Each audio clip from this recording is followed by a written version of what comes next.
دكتور انا دلوقتي رحت عشان خاطر اعمل عمليه ليزك، وبس بعد الكشف والفحوصات قالوا لي ان انا للاسف ما ينفعنيش، فهل كده انا ماليش حل؟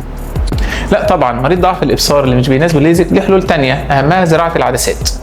زمان كان المريض اللي مش بينفعه ليزك بنزرع له عدسه، وكان ده بيحصل ازاي؟ كنا بنشيل عدسه العين الطبيعيه وبنزرع عدسه جديده مكانها بالقوه اللي بتحتاجها العين.